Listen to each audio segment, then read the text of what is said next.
Have you ever been to a pitch event? In case you're not familiar, what I mean by that, it's when an entrepreneur goes up and presents their idea either for funding or for a mentor. This week, I was present for two of them, one via Spaces, but the second was actually physical here on the island of Jamaica. So I'm going to share what took place in both and how it could help you if you have an idea that you're tinkering with and you're thinking of presenting it to someone to get funding. Because there was a lot that I learned from this, and I think it would be valuable if I share it with you. So before I get to the episode, I have a huge favor to ask for you. I'm trying to see where this show is showing up in various podcast apps. I'm assuming that you're subscribed to the show, so it might affect how it actually shows up in the search engine. However, I would greatly appreciate it if you just go to whatever podcast app that you're listening to and search NFTs to see where this show comes up. Just screenshot it for me to let me know. I just want to see if I'm showing up on the first page, because I realize depending where you are located in the world, a lot of shows that aren't even in production anymore are showing up much higher than mine. So I'm just curious to see how SEO, search engine optimization, in these particular apps are favoring me wherever you are located. And I would greatly appreciate it if you just shared that with me. Send that screenshot to Tropic Vibes on X or via the contact information in the show notes. So going back to this whole pitch thing, if you've ever seen the show Shark Tank, that's what a lot of these are actually modeled after. The entrepreneur goes up there, they share their presentation, their business idea, hopefully some numbers, and get those investors excited, try to get some funding. The first one was in Spaces via Polygon, and was really just to get the Polygon community excited for it. However, coincidentally, one of the projects that was involved in the Pitch Fest was pitching their platform, which they're getting ready to launch, but as a part of the launch, they're going to do a Polygon Pitch Fest, if you will, Shark Tank style. So that was very interesting to see. Thing that I realized in that Polygon Pitch Fest, by the way, this was with Polygon Perspective. Polygon has some great spaces, but Polygon Perspective, I believe it is every Monday. They have from the Polygon page, the community just comes together. They discuss various things. So it's not always a Pitch Fest sort of show. However, this particular one was. And in this, they had, I think it was 5 minutes, if I'm not mistaken, to just come up, share the project, get the community excited, and then share the links, pin something on the top. And that was the goal. It was just to get some eyes onto their project. And of course, the panelists, or I guess you'd say the judges or the hosts of the space, that's the better word, would give some feedback and their thoughts on it, ask a few questions. And of course, if you're excited, then you can go either check it out, mint, get involved with the community, join the Discord, and so forth. And that was just very interesting. The thing that I took from that is the vast majority of people that go up to present their particular Web3 idea, either it's overly technical or it's just not very exciting and interesting as far as just getting the audience or the crowd or the judges, panelists, whatever you want to say, excited about that particular project. Now, it might be some of the greatest things ever, because I definitely heard some really cool things in there. However, either the presentation was overly complicated, it didn't really address a particular need or an audience, or it just didn't really explain what the team was trying to accomplish. So I think that is one of the most important takeaways that I got from this particular one. And I can even think of it for myself with this podcast. The first time I was on a stage in a big room, somebody said, "Hey, you're a podcaster. Tell me what your show is about." I froze because I didn't expect to be asked that question. I was not prepared to basically show my show on the stage before a large audience, which were all NFT people that liked podcasts. So this was the perfect set of people to get up there and present my show to. But being the genius that I am, of course, guess what I did? The first thing that came out of my mouth is I said, this is not really a degen show that just presents all sorts of things for speculations. And as soon as I said that, I was like, you're an idiot. You should have not started off with who the show is not for. You should have started off by saying who the show is for. Takeaway number one, and I could say I am a casualty of this myself. A lot of the times, people spend so much time throwing stones at their competition or what they are fighting against. Let's say you're launching a new marketplace. You open up by saying all the problems that's with OpenSea, and then the focus is all at OpenSea. And then from that point forward, that person is going to benchmark everything you say, tie it to OpenSea, and it's just a tough place to start off. Rather than just right off the bat say, this is who it's for, this is the problem solving, and so forth. So in the case of me with my this show is not for that. What I could have opened up and said is, this show is for someone who sees the value in NFTs way beyond speculation and see how it could be applied into businesses, or anything of that nature. I've said that so many times at this point, it just rattles off. I can rephrase it. I can put it in different ways depending which room I'm in, because I know who this show is for. And that's the short to the point version that just answers that question and leaves the floor open for any kind of other questions. Okay. So that is one of the biggest takeaways I saw from this particular thing, is they were presenting a lot of different things and they were distracting rather than just saying, this is what we do. They were tackling 3 or 4 different problems, and that is so difficult to convey and have it in a concise manner within, say, 5 minutes or so. So it's just very difficult.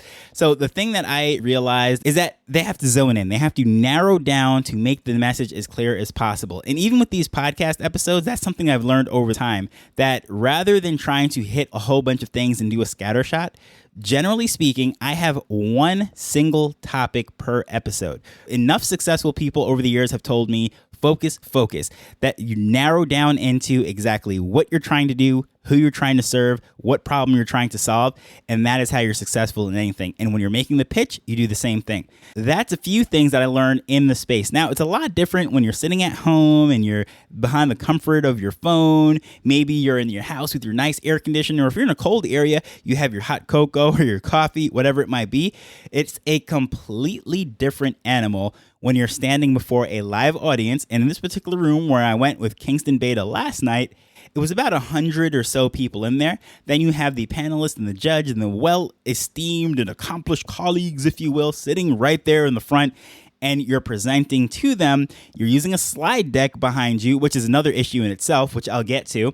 And it is just nerve-wracking. And I honestly just wanted to get up there and hug some of these people, because it's like they get before the crowd. And trust me, I get nervous before a crowd too. I get nervous before I present, even on Zooms, for God's sakes. Like, I will get nervous when I am getting ready to make a presentation, especially if it's before certain people. In this particular case, these are people that they look up to. These are people that quote unquote made it, if you will.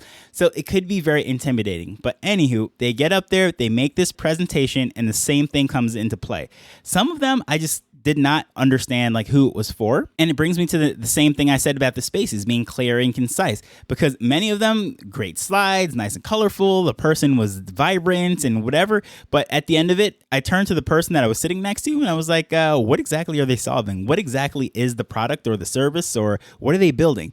And same thing. I don't know, bro. They might have the best idea in the world, but they didn't convey it so well.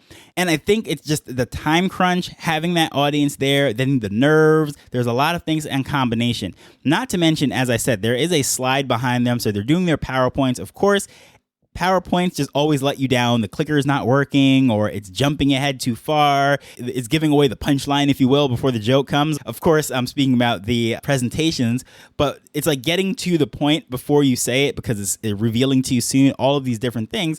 And that was happening. It was on full display. One of the guys actually had a video that you had to click to. The link wasn't working. Had to push him back. And it was just very interesting to say, none the least. But as far as slides go, and I've seen this at multiple events, different workshops for cryptocurrencies, classes for Web3, NFTs, Zoom presentations. I've been in these virtual events and summits.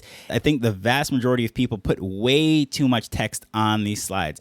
These slides either say every single word verbatim what they're saying out of their mouth, or it has all these charts and pies and everything is so small. And even if you're sitting in the front row, you can't see it. Or if you're watching via Zoom at home, like unless you have a screen that's the size of the wall, you can't read it. And I thought this was like standard. Everyone knew this, but I realized that it seems to be more of a problem than not, that you don't put everything that you're supposed to say on the slides. It's just supposed to supplement what the speaker is saying. And ultimately, you want to be able to make your pitch without the slides. So in case the tech goes down, you're in a position to make a pitch, a presentation, just be able to speak and answer everything without even needing the slides to supplement it, because that's what it is. It is the frosting on the cake, or the sprinkles, if you will. But at the end of the day, the speaker up there is supposed to have the cake ready. And in the presentation itself, whether it's on the slide or not, just having market research, that is a great thing, because in both cases, the audio one via the space or the one in present, very few people ever have any kind of numbers about market research, the potential audience that they're trying to reach, the competitors or projections, nothing of that nature.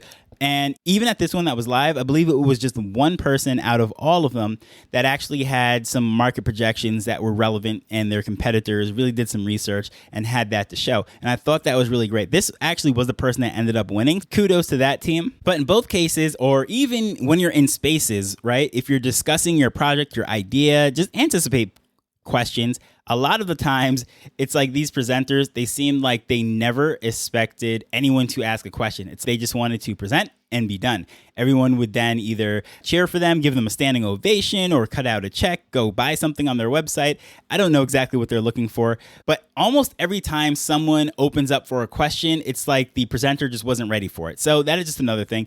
Anticipate these things. Practice, of course. Don't make this like the first time that you're going up there, especially for someone who is a little bit nervy when it comes to public speaking, which is the majority of people.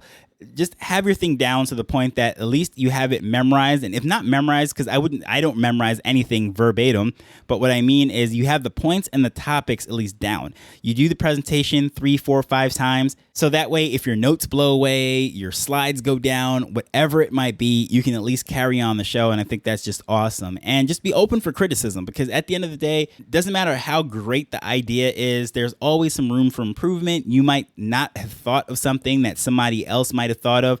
And even with the show or any idea I've ever presented, even in my old life, if you will, when I was back at the store, I would present ideas to my supervisors all the time. I would say, hey guys, before I implement this as the manager, what do you think about this? And then they would give the feedback. Am I always going to take it? No, because at the end of the day, I was the manager. I was the one who, I guess you'd say, the buck stopped with. So I had to make that decision. But at least I was open to the criticism, and I was open to hearing other ideas to see if maybe I am missing a point. Maybe there is some data that they have that is very relevant to what went into my decision-making process. So I think it's good to be open to criticism. And even if you're not going to take the criticism, but just to listen to it, to see how other people are thinking, I think that's just very valuable. So overall, I would say this experience of going to the live Pitch Fest, if you will, I think it was a great one.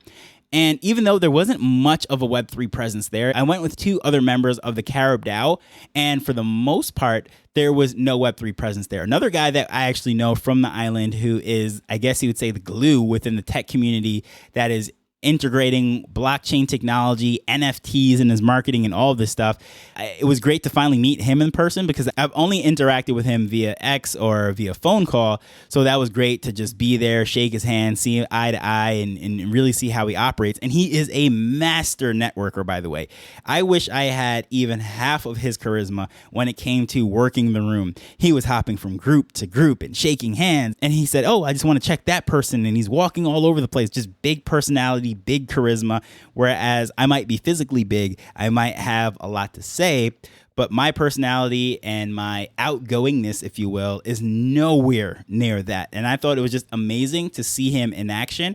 And even in that, I was able to learn that just being there is amazing. By the way, his name is Andre Millwood. He was on episode 211, so very early in this show. He came on and we just chopped it up, if you will, for about a half an hour, and we spoke about the various things that he was doing within the NFT community, how he's integrating this stuff. The idea that he actually had is on pause. However, that was an NFT bounty hunting guild, which was just really cool, just a groundbreaking idea, and it's still one of the coolest things I've seen still till this day, even though it's on pause, and this is, I think, probably a year and a half after the fact, and it's still one of the coolest things I've ever heard. You can check that out. That is episode number 211, in case you want to hear that. But anywho, just seeing him work this room, the one thing I noticed, and a valuable part of information that I heard from him that I'll pass along to you, is that he said, even though this might not be the perfect, most ideal Web3 crowd, it's the tech crowd. And he shows up because he puts himself in a position where maybe someone else in the audience, maybe someone else there would be interested in what he has to say. A few events ago, he actually presented one of his business ideas, and the room didn't fully get it. However, once he got off the stage, he didn't win the competition. People approached him and were interested in what he was building. So the one thing that I will take away from him was that even if you don't win at some of these pitch fests or the people just don't get it, if 1 or 2 people in the room just find interest in it and then pull you aside after the fact to ask more, it's a win. And if they're not the ones who are going to fund it or jump into it or help you with the opportunity, maybe they have a friend or a colleague, some mentor that could get involved, or maybe they know the perfect tech person to help you build it out, a marketing guy, someone that would be valuable to the mission at hand, and they'll point you in that direction. So that was the number one thing I think I learned at the whole event and how it could relate to anyone trying to get started. Because even though we are the early adopters or the leaders or whatever you want to call us, the pioneers in this amazing tech, at the end of the day, it is still people. And understanding that is what all of this is for. Without the people, where is the business? As long as we're not selling to robots and trying to appease the AI for our profits and building our businesses, rubbing elbows and connecting with people is going to be the name of the game. It was for our ancestors thousands of years ago, and it will be for the future. So just as I recommend going to these in-person NFT events and conferences and so forth, which, by the way, look out for me to start tweeting a lot about NFT in the Grill here in Jamaica, something that we are gearing up for, still panning that out, but that's just a little alpha, if you will, for this show. Highly recommend that you just go physically to a pitch fest. You go to a Chamber of Commerce meeting or something of that nature. Even if you are the most introverted person, just be a fly on the wall, put yourself in a position. And the last thing I will say, they had a survey that was put out. I don't know if it was a Harvard Business Review or whoever it was, but they surveyed people to say if they were lucky or unlucky. And the vast majority of the people that said they were lucky happened to be extroverts. Why? It's because they went out there and they were speaking to people, and they found just by opening up the mouth and speaking to the person that was sitting with them on the flight and so forth, ended up opening up multiple doors for them, whether it be investment, job opportunities, finding a partner, a spouse, whatever it might be. And because of that, they thought they were lucky. The people that thought they were unlucky were mostly introverts, such as myself, but these particular ones were unwilling to step out of their comfort zone. Now, it is completely out of my comfort zone to go to these events and mingle and do all of this stuff. So again, if I could do it, I'm confident that you could do it.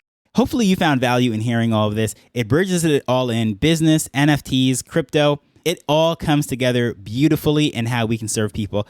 I would love to hear your feedback, but most importantly, what I would love you to do for this episode, as I said in the beginning, is just search NFTs in whatever podcast app that you're listening to and share it with me, that screenshot at Tropic Vibes on X, or contact information in the show notes, because I'm very interested in to see where am I showing up within your particular search rankings when people are searching for podcasts. But as usual, I want to thank you for taking time to listen to this as we're learning and building Web3 together. So until next time, later.